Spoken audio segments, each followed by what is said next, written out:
बाबर अकबर ये बाहर के देशों से आए हुए 2 कौड़ी के आदमी हमारे देश को तहस नहस करने की बात करते हैं। उसकी एग्जिस्टेंस माननी है। उसके बाद ये इन्होंने कहा कि हिंदू जो है वो 4 वर्गों में बांटे गए हैं। इसका कारण आपको पता है, भगवत गीता का एक श्लोक है, चातुर्वर्णं मया सृष्टं गुण कर्म विभागशः। गुण और कर्म चारों वर्गों का, अगर मेरे काम शूद्र वाले हैं तो मैं ब्राह्मण नहीं कहलाऊंगा। अगर मैं असलियत में ब्राह्मण हूं, पैदा ब्राह्मण हूं, काम शूद्र वाले हैं तो मैं शूद्र हूं। और अगर आपके कर्म ब्राह्मण वाले और आप शूद्र हैं तो आप ब्राह्मण माने जाएंगे। जी क्या कहना चाहते हैं? देखिए, ये ऐसे नौजवान, क्या नाम है आपका? सुने, नीतीश ठाकुर। देखो युवाओं, सीखो, ये है भारत का भविष्य, जो मॉडर्न एजुकेशन के साथ साथ अपनी आध्यात्मिक एजुकेशन को, वो भी गीता को, वो भी सबसे पुरातन ग्रंथ के ज्ञान को साथ में लेके चलता है। ये लोग जो बांटते हैं ना कि ये उपवर्ग है, ये छोटे लोग हैं, ये बड़े लोग हैं, ये है गीता का ज्ञान, इसको कहते हैं वर्ण व्यवस्था। और फिर कहूंगा, सुनिए, अरे आप भी तो इसी से आते हैं। एक मिनट सुनिए ना, सुनिए। अरे आप छेड़ दिया है, अब सुनना पड़ेगा। अब सुनो, अब मेरी बात सुनो, सुनिए। नहीं परेशान नहीं, 2 महात्मा बैठे हैं, छेड़ दिया है आपने।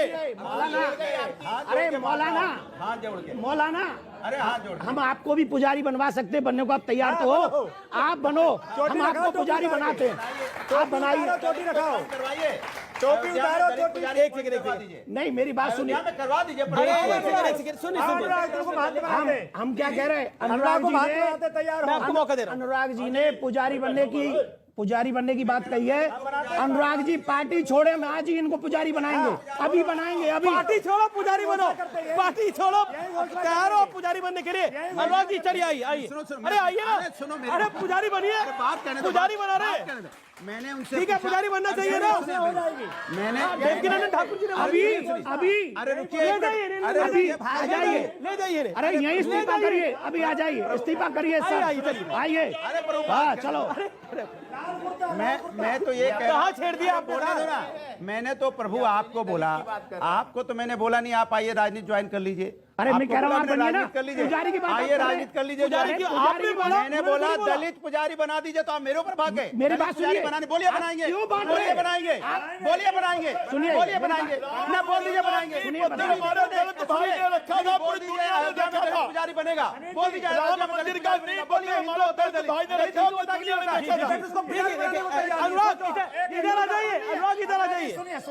हमारे, मैंने कहा साधु की कोई जाति नहीं, फिर भी जो जन्म से कहीं ना कहीं दलित थे। 45 महामंडल रहे, कान खोल के सुनिए, 45 सर बनवा दीजिए। हमारे के साथ बोल रहा हूँ, ऐसी बात कर रहे हैं। अनुराग जी, ऐसी बात क्या बात है? अयोध्या में सबरी के बेर, अरे भैया एक मिनट सुनो। मेरा सवाल यहाँ पे बैठे सभी से, आप सभी से, कि हमारे देश की स्थिति क्या इतनी बिगड़ गई है कि हम आज भी शिक्षा, रोजगार जैसी बातों के मुद्दे को हटाकर हम आज भी हिंदू और मुस्लिम की बातें कर रहे हैं। ये सिर्फ और सिर्फ एजेंडा है। हर 15-20 दिन बाद आप लोग ऐसी डिबेट लेकर आते हैं जिसमें हिंदू और मुस्लिम की बात होती है और जनता को भटकाया जाता है। अब रोजगार पे बात करेंगे, एक सेकंड। अनुराग रोजगार पे बात कर रहे हैं, बेरोजगारी पे बात कर रहे हैं। एक सेकंड, सारा कुछ आपको सबका भाव बता देता हूँ। और देखिए अनुराग, देखिए रकस क्रिएट करना मकसद नहीं है। एक सेकंड, देखिए मेरा निवेदन है, रकस क्रिएट नहीं करना, हमें चर्चा करनी है, क्योंकि रोजगार और बेरोजगारी की बात हुई।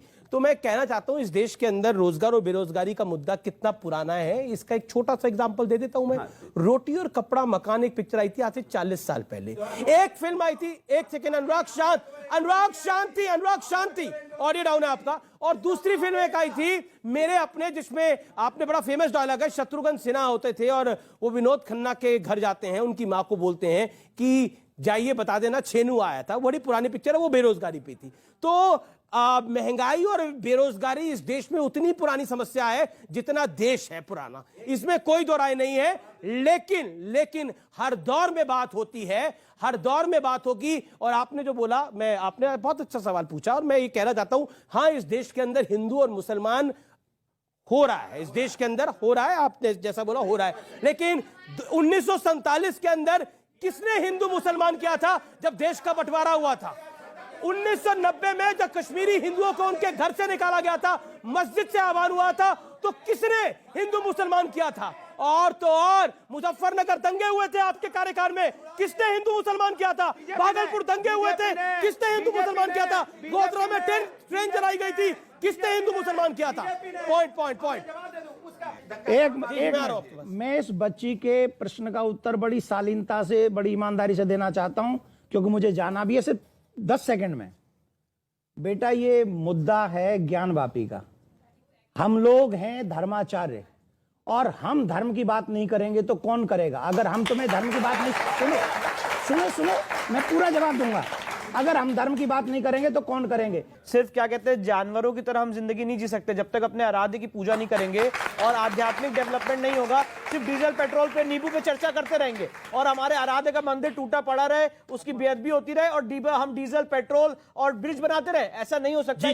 जय भगवान गोयल। प्रभु, हमारे जितने भी प्राचीन मंदिर हैं वो हमारी धरोहर हैं, वो हमारी आराध्य शक्ति हैं। वहां पुण्य मंदिर का निर्माण होगा तो हमारे देव जो हैं वो शक्ति देंगे। हमारा हिंदुस्तान हमारा विश्व गुरु बनेगा और पूरी दुनिया को जीने और चलने का रास्ता दिखाएगा। जी 30 सेकंड।